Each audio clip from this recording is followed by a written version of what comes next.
नमस्कार जी, मैं जितेंद्र मुल्तानी, विलेज बागवाड़ा में मछली पालन का काम करता हूँ। मछली पालन से पहले जब मैं ट्रेडिशनल खेती करता था तो मेरे पास एक ट्रैक्टर था। तो मैं लो लेवल ज़मीन होने की वजह से मेरी सारी ज़मीन बारिश के पानी से बह जाती थी। जैसे वो बारिश का सीज़न ख़त्म होता था तो मैं अपने ट्रैक्टर से फिर वो ज़मीन को लेवल करना शुरू कर देता था।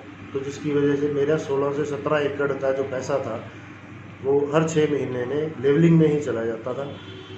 उसके बाद जब मैंने एक पॉन्ड बनाया तो कुछ एरिया मेरा फ्लड से बहने की वजह से बच गया और उससे मुझे थोड़ा और मैं मोटिवेट हुआ और मैंने धीरे धीरे करके अपनी लो लेवल जितनी भी अनफर्टाइल लैंड थी उसको सारा मछली पालन के लिए यूज़ किया और उससे पानी की बचत तो जो हुई है, प्लस मेरा हर साल जो मिट्टी बहने का खतरा था और लेवलिंग पे जो पैसा जाता था उससे भी मुझे निजात।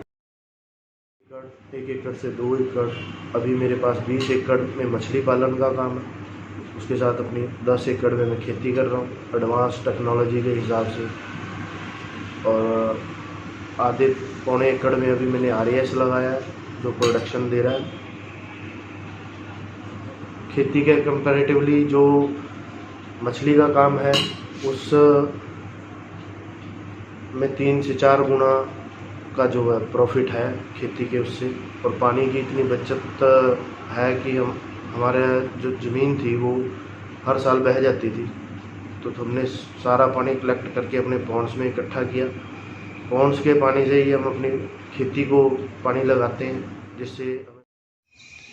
तो सुना दोस्तों आपने, यूँ तो एक काफिला चला था मुल्तानी साहब के साथ, लेकिन इनका अलहदा अंदाज़, इनका वैज्ञानिक दृष्टिकोण इनको उन सब से जुदा करता रहा, जिसकी बदौलत आज श्री मुल्तानी जी एक आइकन बन के मछली पालन के क्षेत्र में आप सबके सामने हाजिर हैं।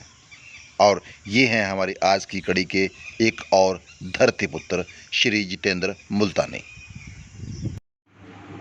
जब मैंने काम स्टार्ट किया था जी तो मेरे साथ कई लोगों ने काम स्टार्ट किया और कुछ टाइम के बाद बंद कर दिया। लोगों को ऐसा लगा कि पानी होने से बच्चा डाल दिया मछली पल गई, ऐसा नहीं है। कुछ टाइम देना पड़ता है किसी भी काम को और डिपार्टमेंट के थ्रू और जो टेक्निकल इस फील्ड के बंदे हैं उनके थ्रू यदि हम गाइडलाइन उसको फॉलो करेंगे तो जल्दी सक्सेस होंगे।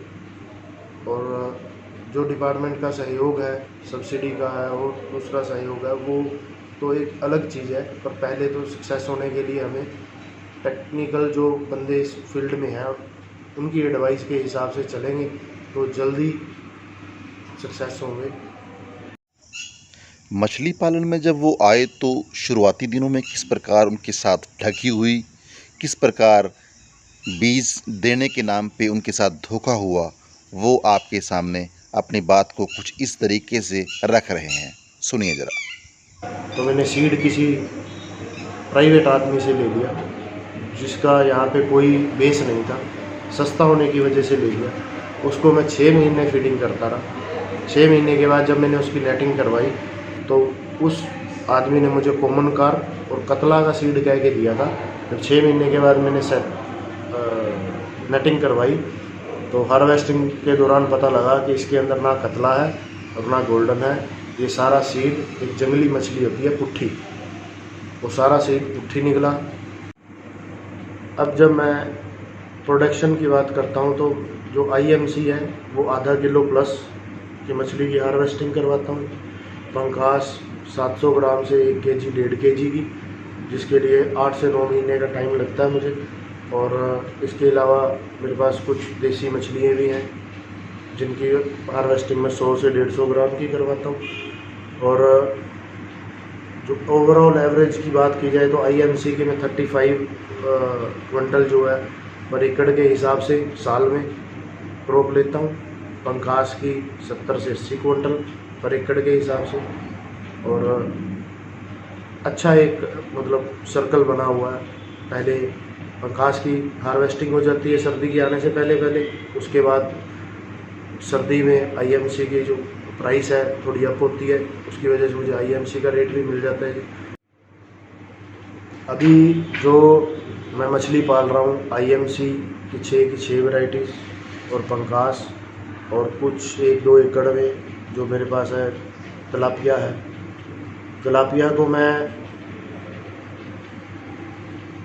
मल्टी ब्रीडर होने की वजह से जल्दी निकालता हूँ। राहू, कतला, मिर्गल, ग्रास, गोल्डन, ये जो मछलियाँ हैं ये आधा किलो से ऊपर की मछलियाँ की हार्वेस्टिंग करवाता हूँ।